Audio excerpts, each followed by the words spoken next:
Okay, welcome back everybody. Hope you were able to finish that on your own, but if you want to check your answers, let's go through the rest of the ones that we haven't done yet, right?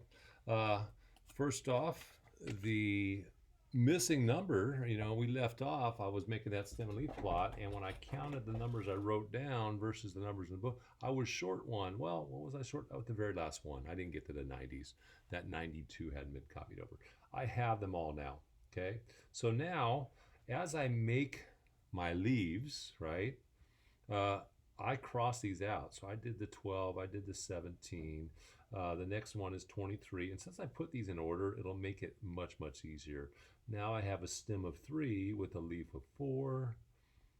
And I have a stem of 4. And I have a 45. Since I have a second 45, I put another 5 here.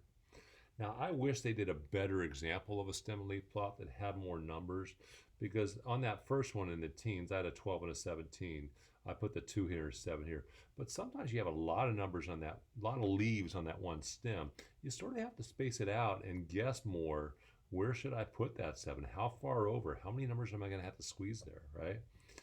They didn't create that for you, so I wish they would have, because that happens often. So 6, 7, 8, and 9. Had to squeeze that in. One line too short. So I got the 45s. In the 50s, I have 2. I have a 52 and a 53. So I'm going to put a 2 and a 3 as leaves for the stem of 5. For the 60s, I have 2, a 2 and a 4, 62, 64. I put a 2 and a 4. 76, 77, I will put a 6 and a 7. 87, 88, I'll put a 7 and then an 8. That's 87, that's 88. And 92, I put a 2. Okay, now you can quickly look at your stem and leaf plot and know that the smallest number in that whole group is what? Yeah, 12. And what's the biggest number? 92. If you wanted the median, it wouldn't be that hard to find the median, because you can say, let me say I got 1, 2, 3, 4, 5, 6, 7, 8, 9, 10, 11, 12, 13, 14, 15. 15 numbers. So the eighth number, counting from either direction, should be the middle number. 1, 2, 3, 4, 5, 6, 7, 8. What's that 3 really stand for? 53. So the median for this would be 53. That's how hard it is. When you have a stem and leaf plot, it's pretty handy. And again, the smallest number is 12, the biggest number is 92. So what can I get if I get the difference between the biggest and smallest? What's that called again? That's called the range. Is there a mode for this group of numbers? Well, yeah, I got 2 of the same number. 2 leaves are the same. That's the only one that I have the same. So the mode is 45. So if you wanted to mix your math and science a little bit, like we do, right, you can quickly get that. Stem and leaf plots are pretty handy. They're not that hard to make.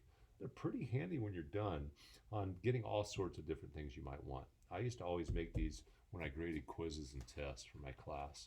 Okay, back to the last couple problems, right? That was the second to last. The last one, all you're doing is adding, subtracting decimals. So you got 2-28. Again, I'm going to circle that. I'm going to go ahead and write these vertically when I write them. 9.67. That 49.7, I'm putting the decimal first, then doing the 49, and then the 7, and the decimal on the 5.22. I'm going to put the decimal because I want the decimals to be lined up, stacked, right? I'm adding all these. And then it's kind of confusing when they don't come out to the same spot on the right. So remember, you can add zeros to the right of the decimal. Okay, this was just a practice problem. I was showing you guys how to do stuff yesterday, right? 702 is 9. 6 and 7 is 13 plus 2 is 15. Carry that 1. Remember, the decimal comes straight down when you add or subtract, not when you multiply, right?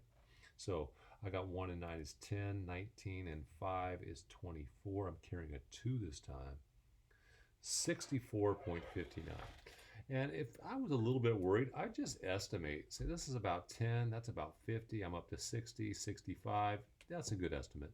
So I probably did that right, okay? In accounting, you put 2 lines under your total, Okay, just so you know. But I think what you want to do is probably circle that big answer, or circle the final answer, and put a big box around your work, or put a small box around that. Now that was just A, right? When we get to B, that was 4.2, 4 and 2/10, plus 1, and I'm going to put the decimal first, 1 and 903 thousandths. Again, add those zeros to make it less confusing. Decimal comes straight down. I got a 3, 0, and 11, so the 1 goes there, carry 1. And I'm going to say small box around that answer, 6 and 103 thousandths is my answer. Last problem of the day. You're checking to see if you got it right. 97 and 1/10. I'm subtracting this time. 35.04. And this is where it's crucial that you add that 0. If you don't add a 0, most people just want to bring that 4 straight down. But when you add that 0, you say, I'm taking that 4 away from something. I got to go borrow.